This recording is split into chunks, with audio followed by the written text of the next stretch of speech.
Halo semuanya, di kesempatan kali ini kita akan membahas mengenai kelompok sosial.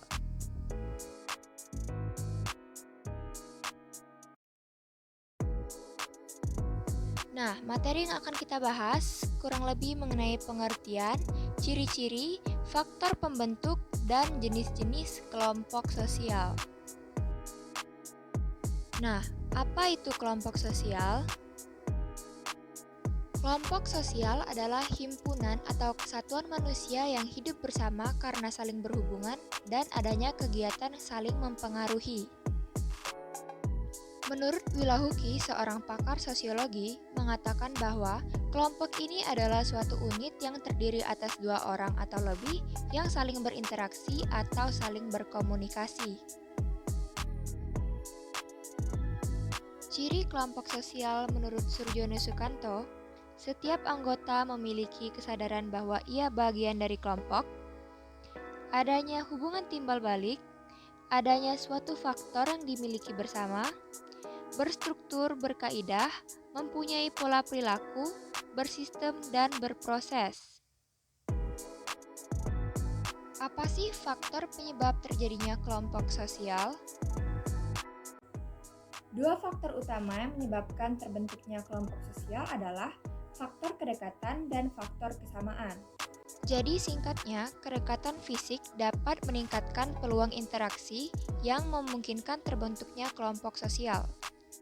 Dan untuk faktor kesamaan, manusia cenderung lebih suka berhubungan dengan orang yang memiliki kesamaan dengan dirinya, seperti kesamaan kepentingan, keturunan, kesamaan nasib, dan lain sebagainya.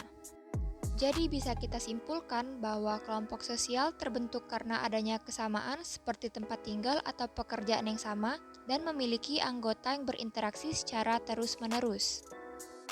Sekarang kita akan membahas mengenai jenis-jenis kelompok sosial.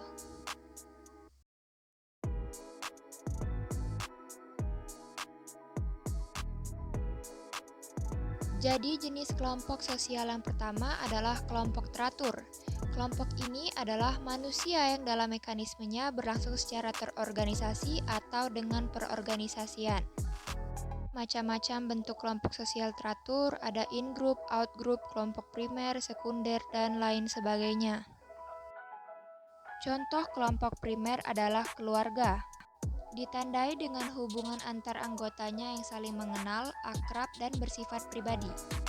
Lalu ada PGRI sebagai contoh dari kelompok okupasional atau kelompok yang terdiri dari orang-orang yang memiliki pekerjaan yang sama. Dan yang terakhir adalah paskibraka sebagai contoh dari kelompok formal atau kelompok yang mempunyai peraturan yang tegas dan sengaja diciptakan untuk mengatur hubungan antar anggota-anggotanya. Kita masuk ke jenis kelompok sosial yang kedua, yaitu kelompok tidak teratur.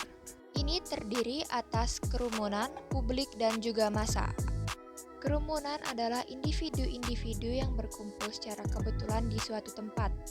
Interaksi di dalamnya bersifat spontan dan tidak terduga, serta orang yang hadir mempunyai status sosial yang sama. Publik adalah kelompok yang bukan merupakan kesatuan, interaksinya terjadi secara tidak langsung, serta aksinya diprakarsai oleh keinginan individu.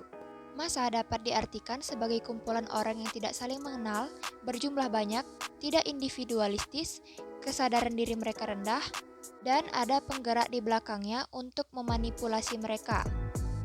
Anggotanya heterogen sehingga identitasnya sulit untuk diketahui. Sekian pembahasan hari ini mengenai kelompok sosial.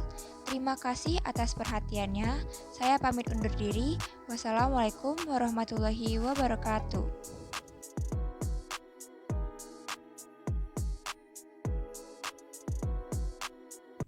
Perkenalkan, nama saya Nabila Putri Sabrina dari kelas 11 II 1.